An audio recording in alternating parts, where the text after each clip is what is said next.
नमस्कार, मैं हूं यूएसपी सर और आज आपको भाषा और बोली के बारे में बताने जा रहा हूं। इसे मैंने आसान से आसान तरीके से समझाने की कोशिश की है। फिर भी आप इसे तभी समझ पाएंगे जब वीडियो के अंत तक मेरे साथ बने रहेंगे। चलिए अब विषय पर आता हूं। संसार में मनुष्य तरह तरह की भाषाएं बोलते हैं।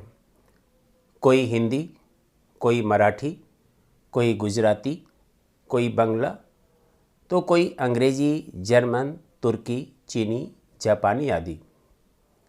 इसके अलावे एक भाषा के अंतर्गत कई तरह की बोलियां भी बोली जाती हैं। उदाहरण के लिए हिंदी भाषा के अंतर्गत ही अवधी, ब्रज, मैथिली, मगही, भोजपुरी आदि अनेक तरह की बोलियां बोली जाती हैं। आपको शायद यह जानकर आश्चर्य होगा कि पूरे भारत में लगभग 650 प्रकार की बोलियां बोली जाती हैं। अब रूसी भाषा को ही लें तो इसके अंतर्गत पोमोर, लडोगा, लाचा, वोलोगदा, यारोस्लाव, रोस्तोव, इवानवा आदि कितनी ही प्रकार की बोलियां बोली जाती हैं। आगे बढ़ने से पहले भाषा और बोली को थोड़ा समझ लें।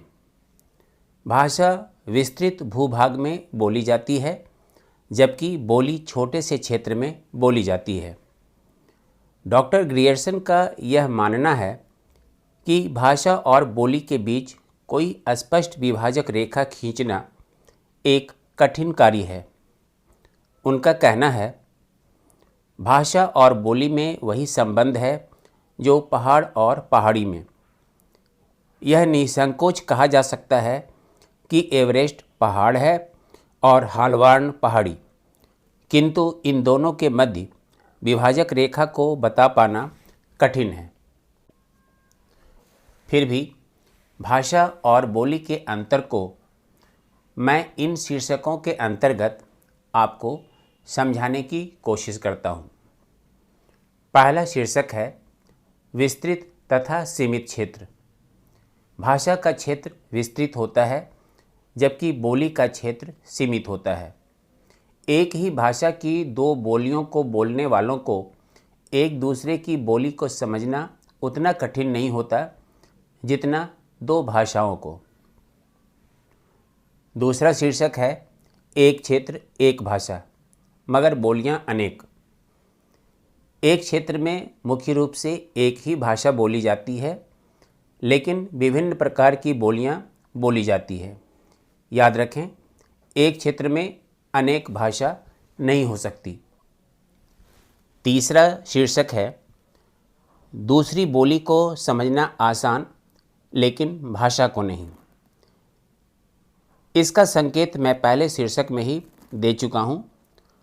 उदाहरण द्वारा अपनी बात को स्पष्ट करने का प्रयास करता हूँ। खड़ी बोली बोलने वाला जाता हूँ वाक्य के स्थान पर ब्रज भाषा का जाता हूँ आसानी से समझ लेगा, लेकिन अंग्रेजी का आई गो नहीं समझ पाएगा। चौथा शीर्षक है बोली की अपेक्षा भाषा का विश्व साहित्य में महत्वपूर्ण स्थान। बोली का विश्व साहित्य में कोई स्थान नहीं होता है। यही कारण है कि बोली में रचनाएं भी नहीं के बराबर होती हैं। ठीक इसके विपरीत विश्व साहित्य में भाषा का स्थान महत्वपूर्ण होता है, क्योंकि संसार की अधिकांश रचनाएं भाषा में ही की जाती हैं। पांचवा शीर्षक है बोली की अपेक्षा भाषा की मान्यता अधिक। बोली को मात्र सामाजिक क्षेत्रीय मान्यता प्राप्त होती है, लेकिन भाषा को सामाजिक, राजनैतिक, व्यापारिक आदि मान्यताएं प्राप्त होती हैं। छठा शीर्षक है व्याकरण। भाषा में व्याकरण होता है, लेकिन बोली में नहीं होता।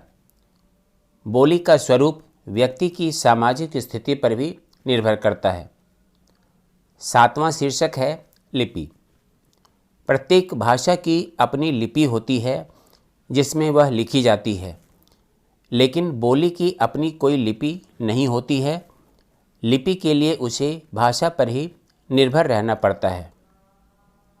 8वां शीर्षक है नियम का बंधन। भाषा नियमों से बंधी होती है। यहाँ नियमों का तात्पर्य व्याकरण के नियमों से है, लेकिन बोली के साथ ऐसा नहीं है। 9वां शीर्षक है भाषा और बोली का रूपांतरण।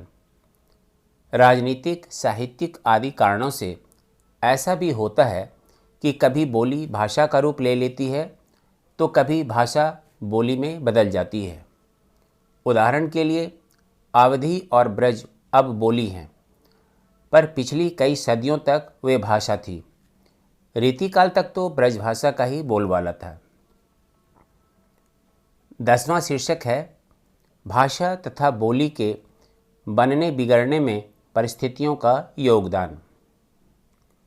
कोई बोली जब भाषा बनकर छिन्न भिन्न हो जाती है तो उसका कारण यही होता है कि जिस सामाजिक संगठन ने एक सूत्र में बांध रखा था वही बिखर गया। उदाहरण के लिए भक्ति काल में राजकाज की यानी शासन की भाषा अरबी फारसी बन गई तथा ब्रज, अवधी आदि उपेक्षित हो गई। आज गुजराती भाषा का जो स्वरूप दिखाई देता है उस पर महात्मा गांधी तथा उनके अनुयायियों का गहरा असर है।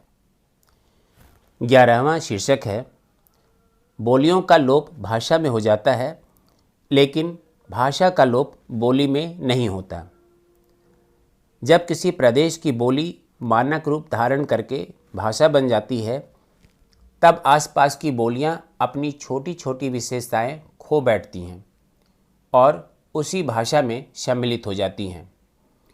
उदाहरण के लिए इटली में रोम की लैटिन भाषा का रूप मानक हो गया तो वह रोम के आसपास की बोलियों को भी हजम कर गई। पश्चिम बंगाल के कोलकाता की साधु भाषा ने आसपास की बंगला बोलियों में विशेष साधुता का पुट भर दिया है। 12वां और अंतिम शीर्षक है भाषा का प्रयोग शिक्षा, शासन, साहित्य आदि के लिए होता है, किंतु बोली का प्रयोग दैनिक व्यवहार के लिए। कभी कभी प्रतिभा के धनी रचनाकार बोलियों में भी ऐसी उत्कृष्ट रचनाएं कर देते हैं जो विस्मयकारी और कालजयी होती हैं। उदाहरण के लिए मैथिली में विद्यापति की पदावली तथा अवधी में तुलसीदास के रामचरितमानस को ले सकते हैं, लेकिन ऐसे उदाहरण अपवाद के तौर पर ही रखे जा सकते हैं, क्योंकि शिक्षा, शासन, साहित्यिक रचना तथा अन्य कार्यों के लिए भाषा का ही प्रयोग किया जाता है।